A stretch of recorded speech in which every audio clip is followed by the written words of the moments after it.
Hey guys, I'm Brian. She's Brenda on YouTube at New Life Recovery. Brenda, welcome. It's so good to get back together finally. Oh, I'm so glad to be back. Holidays are always good in anticipation, and then you get through it, and then when it's over, you're like, "Ooh, okay." I love it. Um, Today's topic is where addiction hides. Mm. And big picture, the simple answer to that is, man, it's not simple. Addiction, I used to say in counseling that addiction is like Shrek. Remember on Shrek when he told the donkey that he said, ogres are like onions?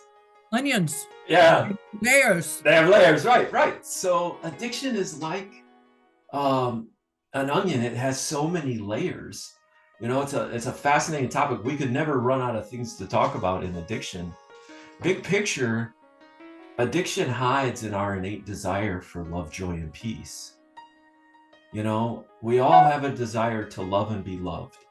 We all have a desire to experience joy in our life. And we all have a desire to have peace. And so today I thought it'd be good to talk about that first element is just love. Isn't it interesting that we all have this innate desire for acceptance and approval and attention and respect, you know? And it's not that I walk in the room and everyone needs to clap for me, but we all want to be respected, you know?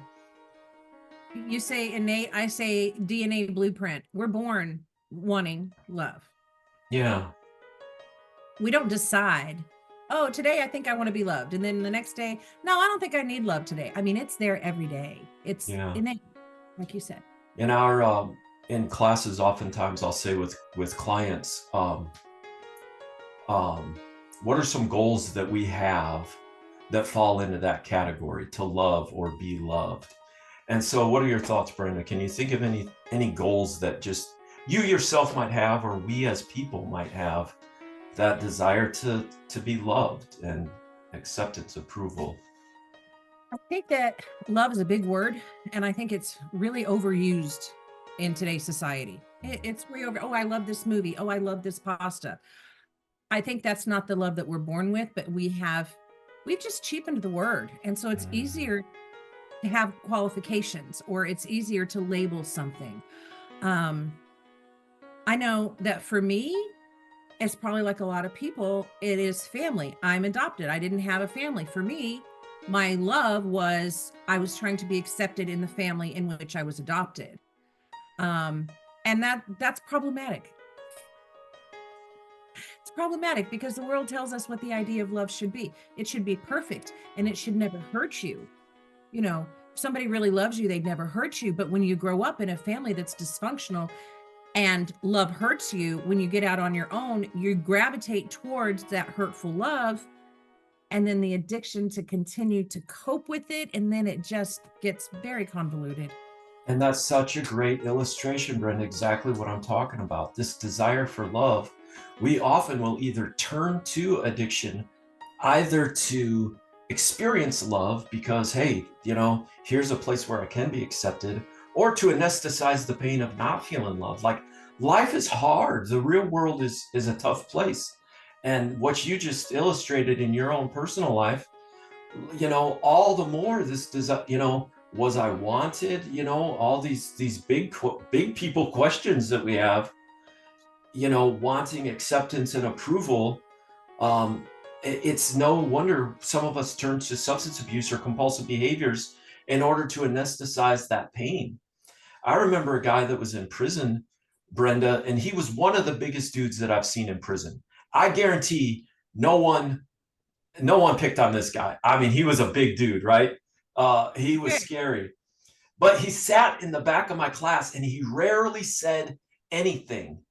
And he come up to me privately one day and said, "Hey, Brian, I want you to know I don't read or write very well, and I'd rather you not call on me." So he struggled so bad in this area that when I would call on him, I'd have to say, "Hey, Joe, what do you think? Don't you think that?" And then give him the basically give him what to say, and then he would repeat it back. Yeah, that desire for love and acceptance and approval.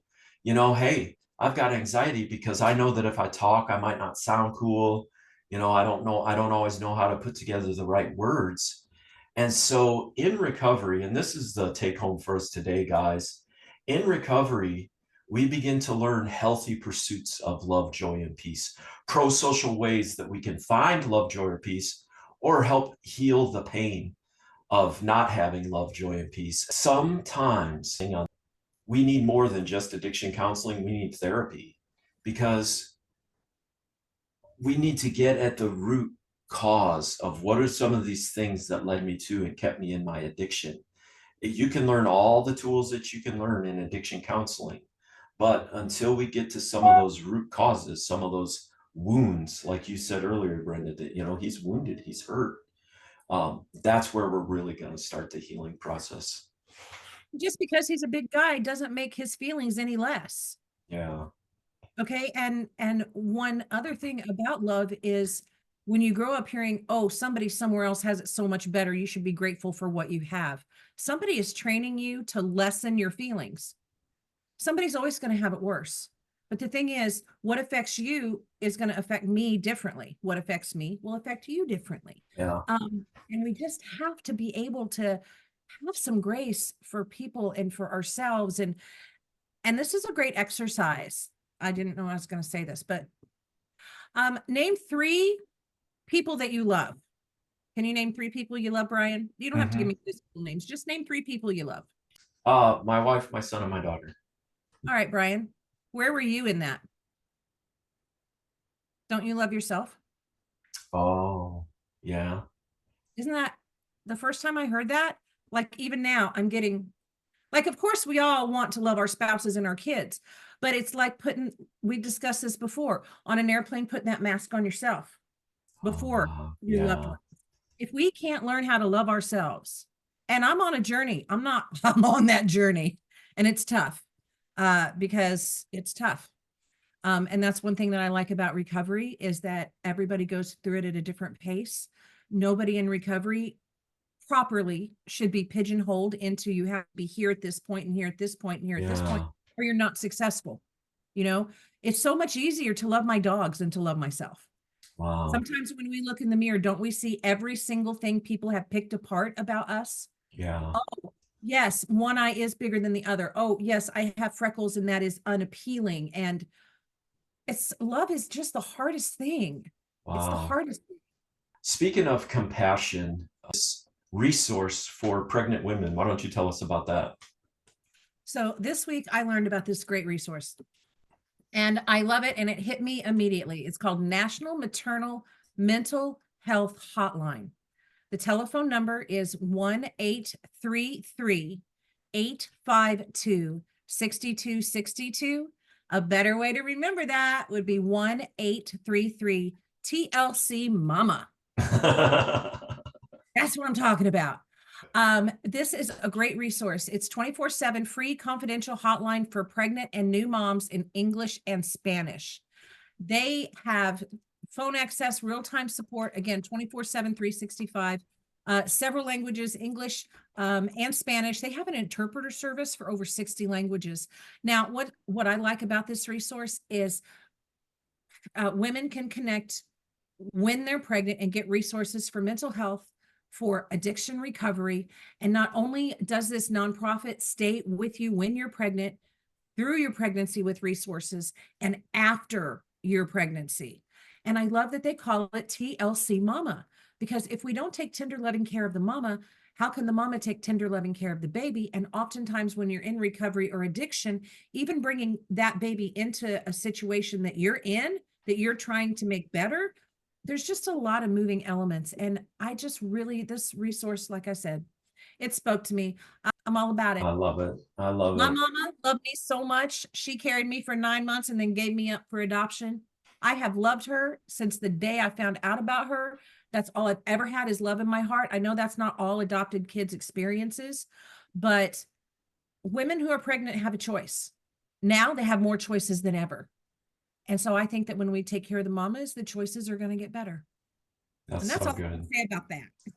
Guys, she is Brenda. I'm Brian. We are on YouTube at New Life Recovery. As always, I love you. God bless you. And until next time, be well. Bye.